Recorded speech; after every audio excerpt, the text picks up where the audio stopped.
This is the OnePlus Open. It's the first ever OnePlus foldable, and honestly, the first OnePlus product in the last 5 years that's really impressed me. See, foldable phones, up until this point, for most people, including myself, haven't really made sense. You pay more money, almost double the price of a flagship, to get a phone that has a bigger screen, yes, but then is compromised in almost every other way. In terms of comfort, they're very thick when folded. In terms of cameras, they struggle to fit good ones in. You get hinge problems, you get crease problems, you get dust stuck in your screen problems. There's like 50 more examples of this. But this OnePlus Open is different. You can tell it's not just trying to be yet another company's take at the same thing, but actually the foldable done right. Paying attention to all of the pain points you normally get and actually trying to fix them. So let's talk about it.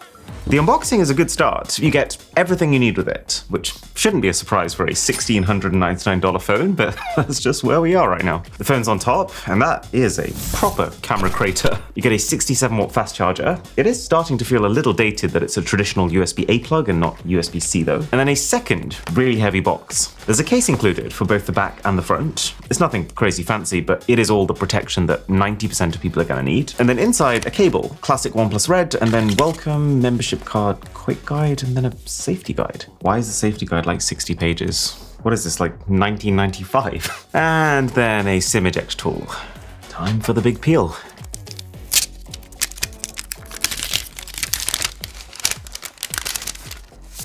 Now, this hasn't been one of those experiences where I've had to dig to find the differences. While it still looks and feels familiar if you've seen a foldable before, the improvements to the foldable formula are really obvious. The first thing you'll notice is how slim and light it is, mostly thanks to new materials in the body like titanium instead of steel. Is it the most comfortable phone I've ever held? Hell no. But is it close enough to feeling like a normal phone that you could just maybe forget? Yeah.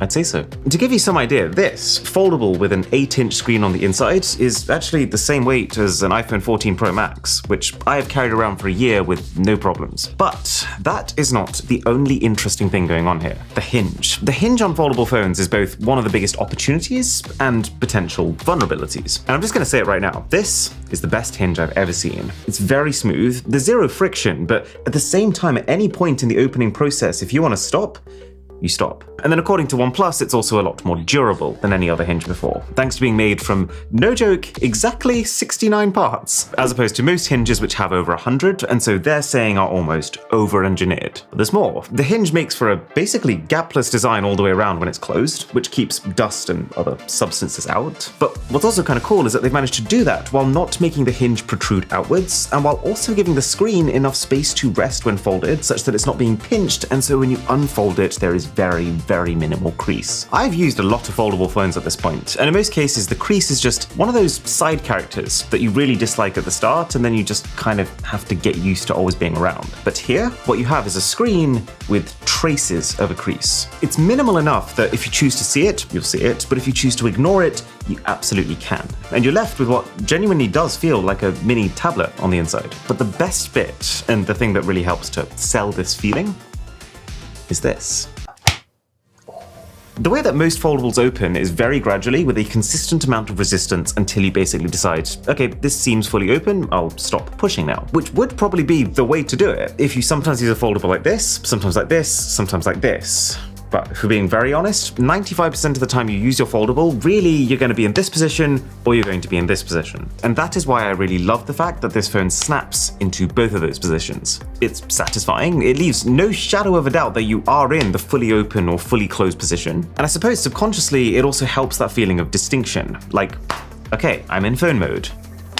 Now I'm in tablet mode. That's how I would make a foldable. There's also an alert slider, which used to be a classic OnePlus feature. They ditched it for a while and now it's finally back. So that's exciting. I mean, it's fine. It does what an alert slider does, but it did need to be about 5 centimeters lower for me to actually realistically reach it. There's IPX4 water resistance, which is good for splashes. The point I was going to make, though, is that it's not rated for full-on immersion like Samsung's foldables are. And then the camera, which for some people I've showed this to, is massively annoying and intrusive, but for me it's been okay. My fingers just kind of rest around it, and because it's at least centered and symmetrical, I found that it's got some but minimal wobble when I'm using it on my desk. So overall, the design is great, but design alone is not going to fix foldables. One of the biggest questions I and many people have is, how do you actually use the extra space you have in a way that actually makes this better than a normal phone? And the software on the OnePlus Open, I would say, is the most convincing answer to that question that I've ever seen. So the screen is this big, right? Well, think of it like it's actually this big. Meaning that while of course you can open an app and have it exist here, and then you can open another app and have it exist here, you can now also open an app and have it exist here. The apps will automatically open to whatever ratio makes the most sense for them, and not necessarily just what will fit your screen. And when you open a new one, it will just occupy a new area within this bigger virtual canvas. And the first time that I saw this, I just sat there nodding my head like, yes. A sudden moment of course. This is how you get around the fact that you have a square display when most apps are designed for rectangles. This is how you make this bigger screen actually feel tangibly more useful, and this is how you multitask in a way that doesn't feel so formal and restrictive. And it's all assisted by this dock, which is your fixed apps that you set in the middle, your recent apps on the right, and then on the left, an app drawer. And the best bit, a recent files folder. So a combination of stuff like photos you've just taken and zip files you've just downloaded. And you don't really need to think about this dock. It's normal size when you're on the home screen, and then whenever you open an app, it just shrinks down. Just about still being useful without being an eyesore. And then if you've got a ton happening at once and you just want to get rid of it, you hold down and it goes. Now, if you're not coming from a foldable phone, there is still absolutely a learning curve here. But then when you get going, no foldable has ever made as much sense to me as this one right here. So here's an example use case from a couple of days ago. I was playing a game, and in that game, there's a bit of a wait time between rounds. So I thought, I'm going to use this time to find a new wallpaper. So 2 finger swiping down the middle will split the app and allow you to click on a different one to open alongside it. So I was playing the game while browsing for wallpapers until I found the perfect one that I was going to use. But then I thought, well, actually, I like the style of the wallpaper, but what would be even cooler is if I matched the color of that wallpaper to the color of this phone. So one tap on this dock, scroll to the recolor app, drag that into the fray, and now we've got all 3 apps open at once. And if I want to transfer the wallpaper to that recolor app, I literally just drop it in and we're away, editing. It all felt very seamless. But how is it possible? Partly the high-end Snapdragon 8 Gen 2 chipset, partly the fact that you get 512 gigs of fast storage, and largely due to the 16 gigabytes of top-end RAM you get here. This thing is basically the most well-equipped phone hardware that money can buy. Enough to run any single app you could possibly want when focusing on it, enough to run 3 fairly intensive applications at the same time, and then 1 more as a floating window, and then if you're only doing light work, enough to keep literally 40 apps open in the background at any one time. So almost nothing needs to reload when you open it later on. And in my testing, it's also able to do this while keeping cool, thanks in part to a sheet of ultra-conductive graphene going across the body, which is not just good at getting heat from inside to the outside, but also heat from one side of the body to the other. It spreads it, so that if one part of your phone gets really hot, it's effectively diluting that heat across the entire width of your phone, so it's less hot. Now, 3 pretty major caveats to this. 1, if you're someone who even with this capability is still just going to be using 1 app at a time, which, let's be honest, is probably still most people, then I don't think this is any more the phone for you as any other foldable. You'd be missing out on a lot of what's different about it. 2, that even with all of this power here, while it is very smooth when focusing on one thing, as soon as you start to juggle, the lag can creep in, which I imagine is partly because it's really stretching the capability of what a phone chip is designed to do, but also partly that there's a lot of new stuff here, and it needs optimizing on OnePlus's end. And then 3, speaking of optimizing, in its current state, this is pretty buggy. Stuff like this, it happens often. I imagine it's because what OnePlus is allowing you to do is so wide open and freeform that it's very easy to run into situations that haven't been accounted for. I get it, but then spend more time accounting for it. And there's also quite a lot of things on the Android end that need work, like some apps that really should be supporting this whole drag and dropping of files between them, not supporting it. But okay, that should not completely take away from the fact that there is a lot to commend here. Like the fact that OnePlus only has 1 model of this phone that comes with 16 gigs of RAM and 512 gigs of storage by default. It's very easy to create a 128 gig model with 8 gigs of RAM to make the advertised price seem way more affordable and then just incentivize upgrades, but they've just decided no, the full foldable experience requires this amount of RAM and storage. That's the minimum amount that we're going to sell it with. And they're doing that while still undercutting the Samsung. The OnePlus Open is $1699 versus Samsung's $1799, and that's for a phone that has 512 gigs of storage versus 256 and 16 gigs of RAM instead of 12. It's still very expensive, but at least you're getting the best of the best hardware for that price. These foldables right now, they are far too expensive for what they are. So even though I don't think we're quite there yet, at least this is putting some downwards pressure on that price. The actual software version here is Android 13 with OnePlus's Oxygen OS 13.2 on top of it. And it's got a nice level of customization. It's not the best I've ever seen, but definitely enough to make the phone yours. And it's just generally a well-animated, nicely tactile experience. Any kind of list or web page you flick between, you don't just see it, you feel it. And you also can't not notice, putting aside the stability problems for a second, the core decisions being made for the day-to-day user experience, they are very focused around it just being intuitive. Like at the very start, I was struggling to reach the unlock pattern in the middle. Then I realized that these two buttons on either side, they move the user interface towards whichever hand is holding the phone. I felt like it was hard to press the power button and the volume buttons at the same time to take screenshots, but then realized that a quick swipe with 3 fingers, it does the same thing too. It does also do that whole thing where it remaps some apps when you're in the half-folded position. It's not as fleshed out as Samsung's Flex Mode, but for me, there's not really a huge use case for either. The main thing this needs is polish. And the fact that OnePlus is now promising 4 full years of major Android updates is promising. It's likely that they'll iron out the bugginess, but you can't guarantee it. So at this point, overall, the OnePlus Open is doing pretty well. And we haven't even talked about its crown jewel, the cameras. The thing that OnePlus has really zeroed in on with the marketing here is that most foldable phones have compromised cameras. Basically, you have to fit those cameras into what's effectively half the depth of a normal flagship. And do you know what?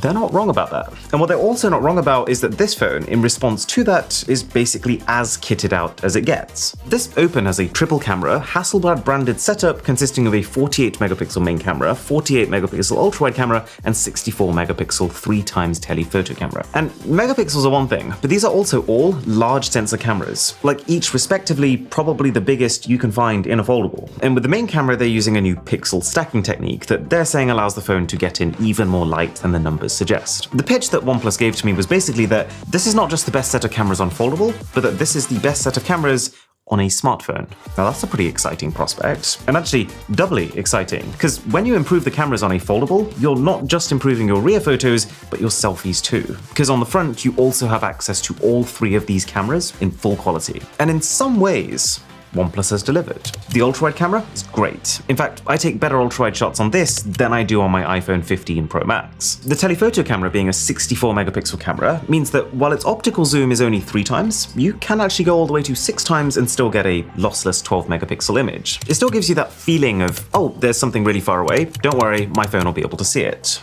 Yeah, I was really excited about my veggie fingers. Now, they do advertise this as going up to 120x, ultra-res zoom. But let me tell you, at 120x, this is anything but ultra-res. And it's fine that it can't do this. No one's expecting it to. But can we please stop pretending like vast amounts of digital zoom is a selling point? The only potential exception to this is patterns. If you zoom in 120x to a pattern where the exact specifics of what you're shooting don't really matter, then the camera can do a really good job of almost drawing in the detail. That does not work for faces. I've taken some awesome selfies that just wouldn't have been possible using basically any other phone, just from the fact that this folds. And it's all bundled together with some fairly pleasant color science thanks to Hasselblad. The photos are a little darker than I'd have liked, but generally what's good is that you're never getting faces that are like tomato red or trees so green they look radioactive. It's quite grounded in reality. It's really good at resisting being overexposed on the main camera, and it sounds good. This is one of the nicest shutter experiences that I've had in recent memory. But you've probably realized where I'm going with this. I don't think it lives up to its potential. And it's not the hardware. The hardware's great. It's just OnePlus's camera software not being as intelligent as some of the competition. You'll notice it with portrait mode. It's not the best at chopping people's hair, for example, and it's super sensitive to movement and easy to blur if you're not still. To be fair, with normal photos, you have an action mode, which is the exact opposite, and actually really hard to blur. But it's just a shame that you can't have it all. I shouldn't have to go into an action mode to take photos that I can trust are blur-free. And the ability to use AI to extract detail from your photos, which to me is one of the most important things, is not as good as the new iPhones by a long shot. And the video too is on the weaker end. Kind of like Samsung and like Google, this phone is quite susceptible to grain in conditions that aren't really that dark. And you'll also notice, especially when recording on either of the front cameras, which are the default for taking selfie video, they are quite easy to overexpose. The overall message here is that this is a good camera system. It's actually the best camera system on a foldable. It's just that OnePlus has definitely overshot with their claims, because what it definitely isn't is the best phone camera outright. The one unique thing that OnePlus has is Xpan, which produces these super wide, very cinematic looking shots. It's a fun gimmick, and it even comes with its own shooting user interface, which is meant to mimic the traditional Hasselblad experience, but really all this is doing is taking a wide shot and chopping off the top and the bottom. At that point, I'd rather just take a panorama and get better quality. There's not much to say about the displays, apart from the fact that they are the creme de la creme of foldables. It bothers me slightly that the black bezel on this side is not symmetrical with the other bezels, but apart from that, they've nailed the ratio of width to height. So this is a 20:9 aspect ratio display, which is the exact same as the company's normal flagships. Both screens are super bright and using LTPO 3.0 tech, which means they can dial their refresh rate all the way up to 120Hz and then down to 10Hz on the front screen and 1Hz on the inside. They're extremely high resolution as well. The inside and outside screens have a pixel density of 431 and 426 pixels per inch, which, I mean, Samsung's inner screen is 373, so it's very high for a screen this big. The way they represent colors feels spot on to me, and not just at high brightness levels, which most screens are calibrated for, but even as you go dim, like watching YouTube videos at night, everything is preserved. And it also looks like OnePlus has paid some attention to longevity. There's a screen protector pre-fitted on both the inside and outside screens. The cover screen has a new type of more impact-resistant glass they're calling Ceramic Guard. I wonder where that name came from. But then also, OnePlus is saying that any wear and tear to the inner display protector within the warranty period, they'll do the repair for you, which I hope is them being generous and not them expecting there to be durability issues, but really there is no way of knowing that till we give it 6 months. What I can say for sure right now though, is that the battery took me off guard. The capacity is pretty unremarkable at 4,805 mAh, but OnePlus has really optimized here. Assuming you make some effort to make your battery last, you will have absolutely no problem getting to your second day. This thing does not go down easy, with actually really fast charging too. The included charger will have you at 100% in about 40 minutes, but more importantly, 40% in about 10 minutes. The only caveat I would add to that is that, you know, we talk about this idea of running 4 intensive applications at the same time. Yeah, I mean, if you do that all day, that can kill it, but it's good battery. Okay, last couple of things. There's a fingerprint scanner baked into the power button, and while it is able to work even when your fingers are a bit damp, I've not found it that reliable. I've had quite a lot of times where I'm kind of doing this. Yeah.